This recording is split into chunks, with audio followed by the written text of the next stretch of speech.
a lot of business owners and decision makers of privately owned mid-tier companies really want to grow the business and really want to be as productive and as profitable as possible, but sometimes they feel like they're just trying to bake the perfect cake without all the ingredients and often without a repeatable recipe. Well, what we do is we consult to these companies and we provide them with an elite strategy, and then we actually go ahead and help them implement various projects so that they can become a lot leaner, a lot stronger, and a lot more productive.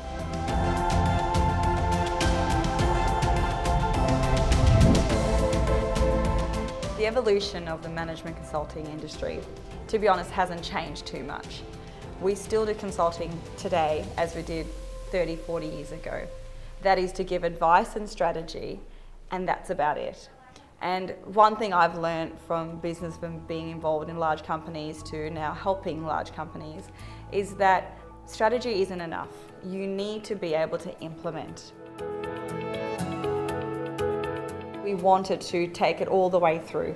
If we were going to give the advice and we were going to strategize with them, we wanted to be able to be there for them, to be able to change and to be able to implement all the things we discussed as a collective.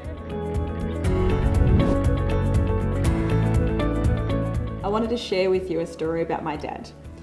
He used to come home after work, usually having quite a severe back pain.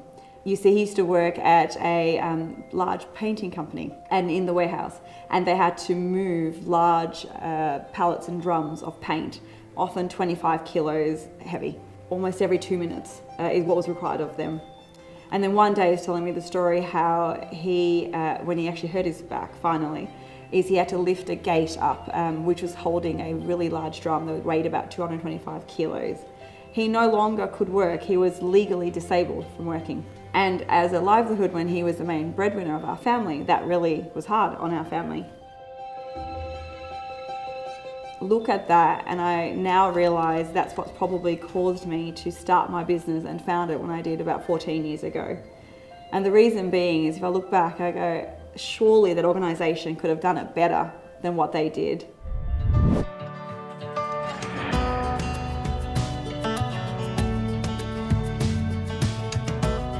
What we find is organisations are quite resistant to change, not because they don't want it, but because we find that they usually can't visualise it. So there's nothing more that we'd like to do than educate the market and help them have a visual of change. That also has been the biggest challenge though, because that's not easy to do. How do you get a message like that across to many organisations at one time? And that's what we've been working towards. I thoughtfully crafted, I swapped all the address and phone down to the Junkeer email. Once every quarter we run an invitation-only lunch, and we invite discerning members of the community to come and, number one, meet each other so they can actually connect with like-minded peers, but number two, to actually solve problems either through expert panels that we invite to present and through roundtable discussions. I was heavily influenced by all the injustice that I saw growing up in the thick of racist apartheid South Africa. And lucky for me, I had two very progressive and liberal parents that taught me that that was really wrong. One of the most memorable moments I have in my lifetime is standing on the beach, holding hands with my godmother, a black lady called Christina, after the fall of apartheid. Because you see, as a kid, when she came with us down to the coast at Durban, she wasn't allowed on the beach because there were these big signs everywhere saying whites only. And there we were, standing on the beach, holding hands as equals. And I couldn't help but think, what could life have been like? What could the country have been like if the transformation that occurred had happened quicker? And that makes me think now, what's possible if we as people and businesses transform quicker? The most memorable milestone we've achieved recently is winning the Australian Business Award for Process Improvement. Also, when I personally was a finalist for Femtech Leader of the Year. So if I was to encourage you to do one thing, that would be really look at not what your strategy is, but how you actually came up with that strategy. I have a really simple model that will help create uplift in all of these areas of the lens, and it's called the MPA model. It stands for measure, prioritize and act.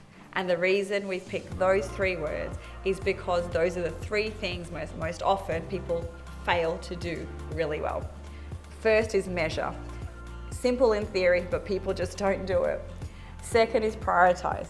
Again, very easy to do, but not often done well in practice. The last one is act. The most difficult thing to do, but the most important thing to get right. If anything that you do, measure, yeah, prioritize, finally, please act.